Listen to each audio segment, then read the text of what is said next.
किसी समय की बात है। एक छोटे से गांव में बिजली नाम की एक बिल्ली रहती थी। वह बहुत गरीब थी, लेकिन बहुत मेहनती भी थी। बिजली का एक छोटा सा खेत था, जिसमें वह हर साल फसल उगाती थी। हर दिन सूरज उगने से पहले ही बिजली खेत में पहुंच जाती और मिट्टी को जोतती, बीज बोती और पौधों की देखभाल करती। गर्मी हो, सर्दी हो या बारिश, बिजली कभी अपना काम छोड़ती नहीं थी। इस बार मेरी फसल बहुत अच्छी होगी, फिर मैं आराम से अपना गुजारा कर सकूंगी। कुछ ही दिनों में फसल पकने लगी। गेहूं के सुनहरे बालियां लहलहा रही थीं, लेकिन तभी एक भयानक घटना हुई। रात के समय गांव के दूसरे जानवर, बंदर, गाय, जंगली सुअर और बकरियां आकर उसकी फसल को बर्बाद करने लगे। बंदर पेड़ से कूद कूद कर पौधों को तोड़ने लगे। जंगली सुअर खेत में घुसकर सब कुछ रौंदने लगे। गायें और बकरियां फसल को चढ़ने लगी। सुबह जब बिजली खेत पर पहुंची, तो उसने जो देखा, उसे देखकर उसकी आंखों में आंसू आ गए। भगवान, मैंने इतनी मेहनत की थी, लेकिन मेरी सारी फसल बर्बाद हो गई। वह रोने लगी।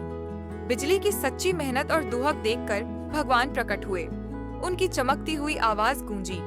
बिजली, तुमने बहुत मेहनत की है। तुम्हारी लगन को देखकर मैं तुम्हें आशीर्वाद देता हूँ। अब से तुम्हारी फसल को कोई नुकसान नहीं पहुंचा सकेगा। बिजली की आंखों में आश्चर्य और खुशी के आंसू आ गए। उसने भगवान को प्रणाम किया और फिर से मेहनत करने की ठान ली। इस बार बिजली ने और भी ज्यादा मेहनत की।